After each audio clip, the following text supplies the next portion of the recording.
घमंडी ससुराल की। रमा को शादी के बाद भी पढ़ाई लिखाई का बड़ा ही शौक था। वो टीचर बनना चाहती थी। रमा का ससुराल शहर के सबसे अमीर घरों में से एक था, पर साथ ही उसके ससुराल वालों को अपने बिजनेस और पैसों का बड़ा ही घमंड था। शादी के कुछ वक्त बाद रमा अपनी सास के पास अपनी नौकरी की बात करने जाती है। अरे रमा, तू यहाँ? क्या हुआ? सब ठीक तो है ना? जी मम्मी जी, सब ठीक है। मम्मी जी, आपसे कुछ बात करनी थी। अरे रमा, अब तू बात करने को भी पूछेगी क्या? बोल पगली, जो भी बोलना है।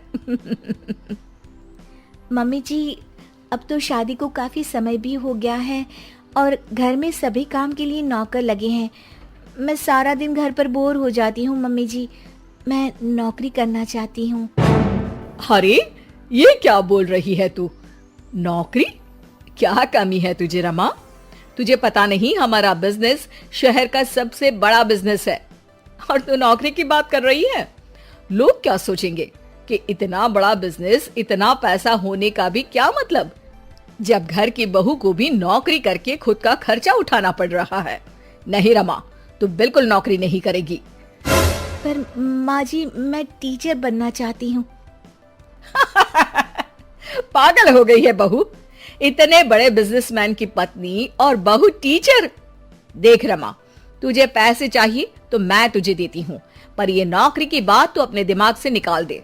और जो सारा दिन वो किताबें पढ़ के तू अपना दिमाग खराब कर रही है ना, उसे भी दूर फेंक दे। मम्मी जी, पर समझिए तो। रमा देख, अगर तुझे यही बात करनी है तो चली जा यहाँ से, वरना मैं आज तुझे राहुल से बोल के तेरे मायके वापस भिजवा दूंगी। फिर वहीं गरीबों की जिंदगी में सड़ना। रमा छोटा दिल करके वहां से चुपचाप अपने कमरे में वापस चली जाती है। कुछ वक्त बाद रमा का पति राहुल कमरे में आता है। अरे रमा, क्या हुआ? इतना शांत क्यों आज? क्या हुआ? मैडम को शॉपिंग पे जाना है क्या? नहीं जी, बस यूं ही। अरे बोलो भी रमा, तुम्हारा यूं शांत रहना मुझे अच्छा नहीं लगता। रमा पति के सामने नौकरी करने की बात रखते हुए कहती है, सुनिए ना, मैं नौकरी करना चाहती हूँ। मम्मी जी से इस बारे में बात हुई थी, लेकिन उन्होंने साफ इनकार कर दिया, इसलिए मैं आपकी सहमति चाहती हूँ। राहुल रमा की बात सुनकर जोरों से हंस पड़ता है।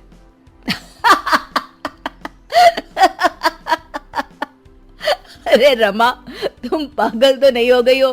तुम्हें नौकरी करनी है। क्या कमी है तुम्हें? तुम्हें शॉपिंग पर जाना है तो मेरा क्रेडिट कार्ड लेकर जाओ। और वैसे भी तुम एक अमीर बिजनेसमैन की पत्नी हो, तुम भी ना रमा। रमा राहुल के सामने नौकरी करने की जिद करती है। पर सुनिए तो, मैं नौकरी पैसों के लिए नहीं, अपने लिए करना चाहती हूँ। मेरा बचपन से टीचर बनने का सपना था। मैं उस सपने को पूरा करना चाहती हूँ। पागल हो चुकी हो तुम। बिल्कुल पागल। राहुल भी माँ की भाषा बोलता है और रमा के सपनों का मजाक उड़ाकर सो जाता है। रमा फिर से अपना दिल छोटा करके सो जाती है। अगले दिन सुबह रमा मम्मी जी से कहती है, मम्मी जी, मैं पास वाले बाजार तक जा रही हूँ। ठीक है बहू, पर शाम को जल्दी लौट आना। जी मम्मी जी। रमा सामान लेने मार्केट जाती है। तभी उसे रास्ते में एक पोस्टर दिखता है जिस पर लिखा होता है, टीचर की जरूरत है। रमा उसे देख बहुत खुश हो जाती है और बिना सोचे वहां चली जाती है। अब सुनिए, मैंने बाहर आपका पोस्टर दिखा, टीचर की जरूरत है, तो इसीलिए मैं अंदर चली आई। अरे मैडम, आप तो कोई बड़े परिवार से लगती हैं।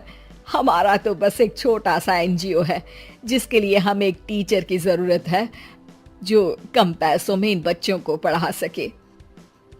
अरे नहीं नहीं, मुझे पैसों की जरूरत नहीं है। मैं बस इन बच्चों को पढ़ाकर टीचर बनना चाहती हूँ। अच्छा मैडम जी, अब कल सुबह से रोज आ जाइएगा। रमा वहां से चली जाती है। अगले दिन, मम्मी जी, मेरी सहेली नई किटी पार्टी खोल रही है, तो मुझे कुछ दिन रोज उसके यहाँ जाना है। क्या मैं जा सकती हूँ मम्मी जी? सासू माँ खुश हो जाती है। अरे वाह रमा, किटी पार्टी, मैं भी चलती हूँ तेरे साथ। सासू माँ के साथ चलने की बात सुन रमा डर जाती है। जी जी जी जी माँ जी, वहाँ कोई आपकी उम्र का नहीं होगा, आप वहाँ बोर हो जाएंगी। अच्छा ठीक है बहू, तू जा, पर शाम को वक्त से आ जाना। हाँ। रमा सासू माँ से झूठ बोल बच्चों को पढ़ाने निकल जाती है। वक्त बीतता चला जाता है और कई दिनों तक यही सिलसिला चलता रहता है। एक दिन अचानक, अरे ये रमा के कमरे में कॉपी और पेन, ये तो बच्चों की कॉपी लगती है। रमा, ओ रमा, तेरे कमरे में ये बच्चों की कॉपी और पेन कहां से आया? रमा डरती हुई वहां आती है। जी जी मम्मी जी, वो बुक ना शायद मेरी सहेली के बच्चों ने रख दी होगी, तभी आज बैग खोलते वक्त यहीं रह गई। सासू माँ रमा की बात सुन शक में आ जाती है। अगले दिन जब रमा घर से बच्चों को पढ़ाने निकलती है तो सासू माँ रमा का पीछा करती है। अचानक सासू माँ रमा को स्कूल में रंगे हाथों पकड़ लेती है। ओह माय गॉड, तो ये थी तेरी किटी पार्टी। मेरे तो करम ही फूट गए जो ऐसी बहू मिली। क्या मुंह दिखाएंगे हम दुनिया वालों को जब उनको ये बात पता चलेगी कि इतने बड़े बिजनेसमैन घर की बहू छुप के यहाँ नौकरी कर रही है। ओह गॉड, ये सब देखने से पहले मैं मर क्यों नहीं गई? तूने तो हमारा नाम ही डुबो दिया। चल घर, अभी बताती हूँ तुझे।